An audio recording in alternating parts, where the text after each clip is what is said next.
کتنے ماہوں سال بیت گئے، وطن عزیز 7 دہائیاں گزار چکا ہے یا شاید دہائیاں ملک گزار چکی ہیں۔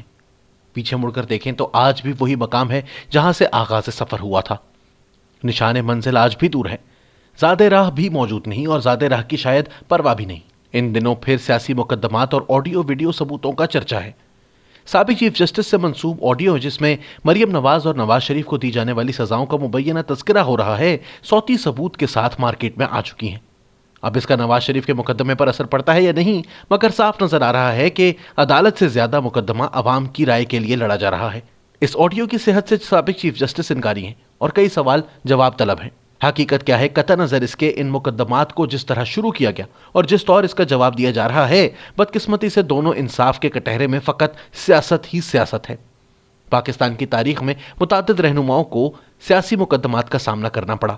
تاریخ کے کٹہرے میں کبھی جسٹس قیوم کی ٹیپ منظر عام پر آئی اور کبھی سیف الرحمان احتساب کے نام پر انتقام لیتے رہے۔ تاریخ کی عدالت میں ذوالفقار علی بھٹو کا مقدمہ آج بھی انصاف کا متقاضی ہے۔ تاریخ اور سیاست و صحافت کے طالب علموں کو ذوالفقار علی بھٹو کی کتاب اگر مجھے قتل کیا گیا ضرور پڑھنی چاہیے۔ کتاب کیا ہے؟ بھٹو صاحب کا ضیاء دور میں اپنے اوپر لگائے گئے الزامات کا جواب ہے۔ اس تحریر میں ذوالفقار علی بھٹو سے ان کے لب و لہجے پر اختلاف ہو سکتا ہے، مگر حقائق کو جھٹلانا ممکن نہیں۔ 250 سے زائد صفحوں پر لکھی تحریر اس ملک کے نظام کا نوحہ ہے۔ کس طرح سن 1977 کے انتخابات میں دھاندلی کو وجہ بنا کر ملک میں تحریک کا آغاز کیا گیا۔ کس طرح ملا ملٹری اتحاد سویلین اور منتخب حکومت کے خلاف کار فرما ہوا۔ کس طرح مذہب کا کارڈ اور نظام مصطفیٰ کا نام لے کر سیاست کی گئی۔ کس طرح جیل میں قید وزیر اعظم پر الزامات لگا کر یک طرفہ مہم چلائی گئی، جس کا جواب ذوالفقار علی بھٹو نے ان صفحات پر دیا، جسے بعد میں کتاب کی شکل دے دی گئی۔ اس کتاب میں سول ملٹری تعلقات اندر کا سرطان کے عنوان سے لکھے گئے ابواب انتہائی اہم ہیں۔ مارشل لاؤ اور آئین کی مسلسل پامالی کے تناظر میں مملکت پاکستان کے دو لخت ہونے اور اندرونی بحران سے متعلق تفصیلات موجود ہیں۔ ذوالفقار علی بھٹو نے اسی کتاب میں خارجہ تعلقات سے متعلق بھی تفصیلی طور پر لکھا ہے۔ وہی انتخابات، دھاندلی، منتخب حکومت کے خلاف محلاتی سازشیں، وہی سول ملٹری تعلقات کی کہانی۔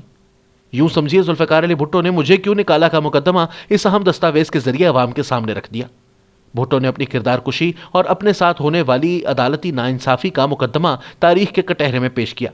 تاریخ کے اس اہم ترین مقدمے میں قلم گواہ ہے اور ماضی کے پاس سوائے پچھتاوے کے کچھ نہیں۔ ذوالفقار علی بھٹو پر بدعنوانی کا کوئی الزام نہ تھا، مگر ضیاء الحق کے دور میں ان کی ذات پر لگے الزامات کا جواب جس طرح ذوالفقار علی بھٹو نے دیا، اسے فراموش نہیں کیا جا سکتا۔ پڑھنے والے خود دل پر ہاتھ رکھ کر اس کے سچا ہونے کی یقین دہانی کرتے ہیں۔ نہ کسی عدالت کی ضرورت ہوتی ہے اور نہ کوئی وکیل چاہیے۔ وقت بدل گیا ہے مگر نہ حالات بدلے ہیں اور نہ ہی واقعات۔ ہاں، اشخاص ضرور بدل گئے ہیں۔ تاریخ کی غلط طرف کھڑے ہوئے درست سمت آنے کی کوشش کر رہے ہیں، خود طاقتور ایوانوں کا حصہ بن چکے ہیں، محلاتی سازشیں کرنے والے سازشوں کا شکار ہو رہے ہیں۔ آہنی ہاتھ آئین کو مگر گرفت میں آج بھی لیے ہوئے ہیں۔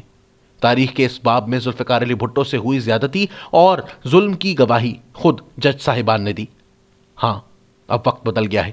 انصاف کے حصول کے لیے شاید آڈیو ویڈیو کا سہارا لینا پڑتا ہے، مگر یاد رہے، تاریخ کا انصاف کڑا بھی ہے اور دیر پا بھی۔